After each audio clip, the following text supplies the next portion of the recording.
Bonjour les quatrièmes. Aujourd'hui, nous allons terminer la leçon sur la révolution industrielle au XIXe siècle en observant la société. Pour rappel, nous avions étudié la société au siècle précédent, au XVIIIe siècle.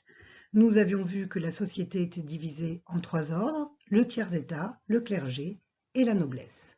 Cette société, très inégalitaire, avait été observée et critiquée par des penseurs, les fameux philosophes des Lumières. Regardons maintenant à quoi ressemble la société du XIXe siècle et les nouvelles façons de penser qui ont émergé. Nous allons maintenant voir comment cela se passe au siècle des usines, au XIXe siècle, avec la société de la révolution industrielle. Celle-ci, selon Marx, se divise désormais en deux. D'un côté, les ouvriers, les mineurs, qui constituent la classe dominée, ce que l'on appelle le prolétariat. D'un autre côté, les patrons. Ils forment la classe dominante selon Marx, ce sont les bourgeois. Dans l'usine, le patron est celui qui commande, c'est le chef et très souvent le propriétaire avec sa famille. Il dirige et prend les décisions. De l'autre, l'ouvrier qui exécute et qui reçoit un salaire en échange de sa force de travail et parfois de son inventivité. La logique est celle de la coopération. Chacun souhaite la croissance de l'entreprise qui va permettre du profit, des bénéfices et donc de l'argent. Chacun est indispensable à l'autre, l'ouvrier par sa force de travail et le patron en tant que décideur et entrepreneur. Mais parfois on assiste à une logique d'affrontement. Le patron va favoriser le profit pour son enrichissement personnel ou pour investir et développer l'entreprise. Tandis que l'ouvrier, soumis à une exploitation trop forte, il réclame des augmentations de salaire et des conditions de travail plus agréables, du temps aussi, pour sa vie privée et familiale. Au XIXe siècle, les rapports entre les ouvriers et les patrons dans les usines sont paternalistes, c'est-à-dire que le patron se voit comme le père de ses ouvriers. C'est notamment le cas de Jean-Baptiste André Gaudin, patron d'une grande usine de fonderie dans le nord-est de la France. Il va bâtir une grande cité ouvrière à côté de son usine qu'il appelle le Familistère. Il va ainsi loger ses ouvriers, les éduquer et les soigner au sein d'hôpitaux. C'est également le cas de la famille Schneider au Creusot.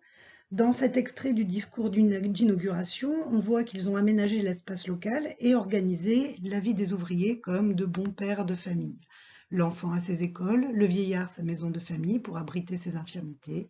Les blessés et les malades trouveront ici l'hôtel du bon Dieu. L'hôtel-Dieu, généralement à cette époque, c'est l'hôpital.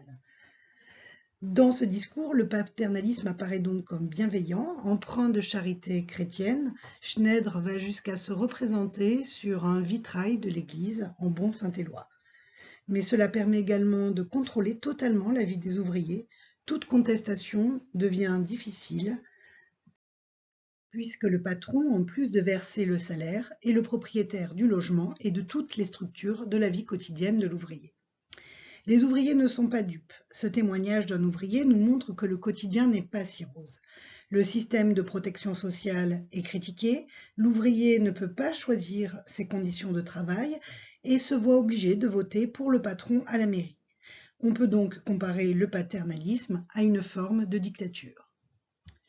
La comparaison de deux tableaux représentant un intérieur ouvrier et bourgeois nous confirme l'inégalité importante entre les deux classes de la société. À gauche, une ouvrière dans un intérieur simple, réduit au strict minimum, tandis qu'à droite, l'intérieur bourgeois est empli de bibelots luxueux. Des conditions de vie misérables, mais aussi des conditions de travail très difficiles, comme en témoigne Émile Zola dans son livre Germinal. On voit sur cette photographie des mineurs dans une galerie étroite, sombre, poussiéreuse, où la température est élevée. Pour extraire le charbon, ils sont obligés d'être dans des positions difficiles et d'utiliser beaucoup de force pour frapper la roche à coups de pic. Beaucoup meurent de maladies pulmonaires ou bien dans des explosions quand la pioche frappe une poche de grisou. Le grisou est un gaz qui se libère et qui explose au contact de la moindre étincelle. Face à ces conditions de travail, les mineurs et les ouvriers s'organisent et de nombreuses grèves éclatent pour réclamer des augmentations de salaire ou un temps de travail baissé. mais pendant pratiquement tout le XIXe siècle, les syndicats ne sont pas autorisés et ces grèves sont réprimées à coups de fusil. Face à cette nouvelle société et à cette nouvelle répartition sociale, entre d'un côté les ouvriers et de l'autre les bourgeois, de nouvelles idéologies vont apparaître ou se renforcer. Retenez que la première s'appelle le libéralisme, qu'elle s'appuie sur le capitalisme économique, et que l'autre va s'appeler le socialisme, dont va faire partie le communisme révolutionnaire. La première chose que vous devez retenir, c'est que le maître mot du libéralisme, c'est la liberté, tandis que le maître mot du socialisme, c'est l'égalité. Rentrons maintenant dans le détail de ces idéologies en regardant plus précisément ce qu'est le libéralisme. Pour expliquer le libéralisme, je vous laisse avec une petite vidéo faite par un confrère québécois.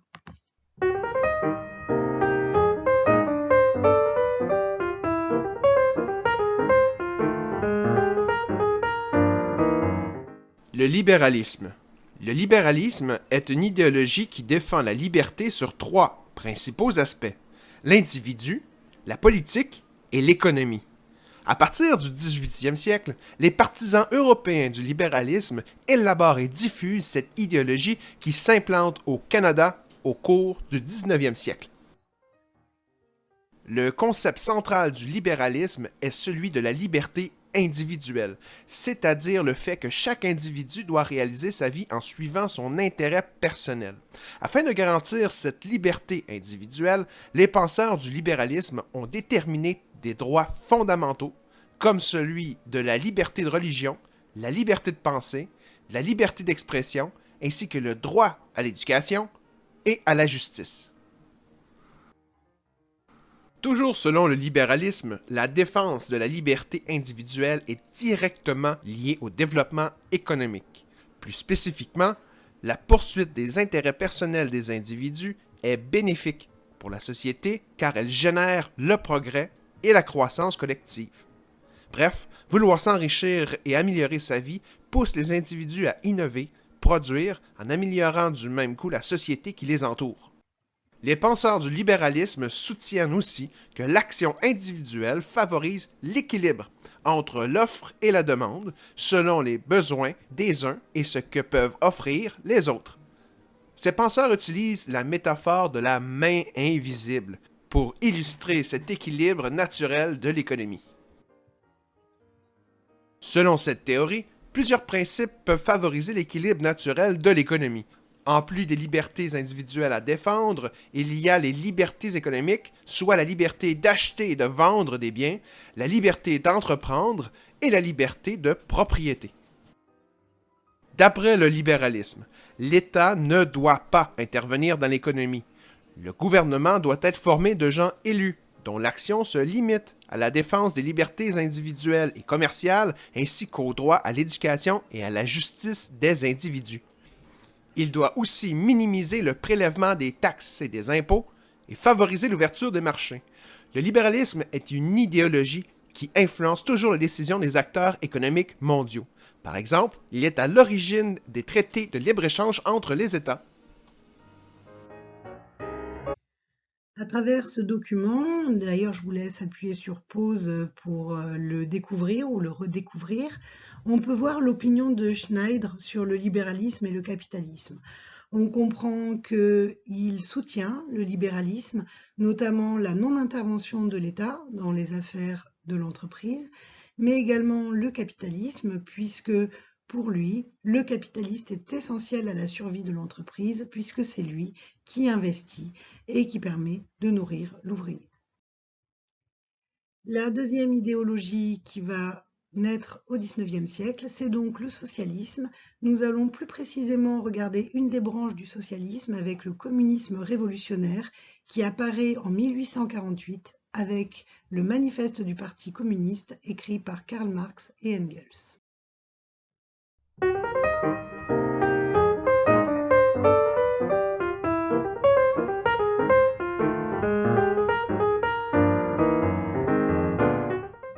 Le communisme est une idéologie qui s'oppose au capitalisme. Il naît en Europe au milieu du 19e siècle alors que l'industrialisation a de plus en plus de conséquences négatives sur les travailleurs. Karl Marx et Friedrich Engels sont parmi les premiers et les plus célèbres penseurs du communisme. Ils revendiquent une transformation radicale de la société qui implique, entre autres, d'abolir la propriété privée, c'est-à-dire le principe même sur lequel repose le capitalisme. Selon eux, personne ne devrait travailler pour son enrichissement personnel et tout devrait appartenir à la collectivité. Dans une telle société, chacun se verrait donner ce dont il a besoin pour vivre. L'argent ne serait plus nécessaire et il n'y aurait plus de riches ou de pauvres, d'ouvriers ou de bourgeois. Nous comprenons donc à travers cette vidéo que le socialisme vise donc une société plus égalitaire, à réduire les différences entre les riches et les pauvres, entre les bourgeois et les ouvriers. Les communistes sont des socialistes plus extrêmes, ils visent une société sans classe, où tout le monde serait à égalité de salaire. Pour cela, Karl Marx et Engels pensent qu'il ne doit plus y avoir de propriété privée. Tout doit appartenir à l'État, qui redistribuera équitablement. Tout est mis en commun, d'où le nom de communisme. Évidemment, pour ce faire, il faut déposséder toutes les familles bourgeoises de leurs usines, de leurs banques, leurs maisons et domaines. Pour cela, un seul moyen pour eux, une nouvelle révolution violente pour capter toutes les propriétés. On comprend donc bien évidemment que les bourgeois sont hostiles à cette idéologie. En revanche, elle va attirer de nombreux ouvriers. Vous allez donc noter maintenant cette trace écrite qui finalise le cours et qui vous permet d'ancrer ces deux idéologies du XIXe siècle qui sont extrêmement importantes à comprendre puisque vous le verrez, elles vont modeler tout le XXe siècle que vous allez étudier en troisième et notamment ce qui va se passer en Russie où le communisme va tenter d'être appliqué et également toute la guerre froide avec d'un côté le libéralisme américain qui va être confronté au communisme des soviétiques et des russes et comment toujours aujourd'hui le libéralisme conduit le monde.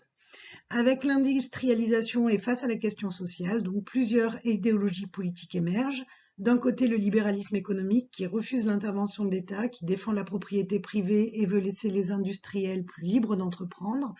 Et de l'autre côté, le socialisme qui dénonce l'exploitation des plus pauvres par la bourgeoisie.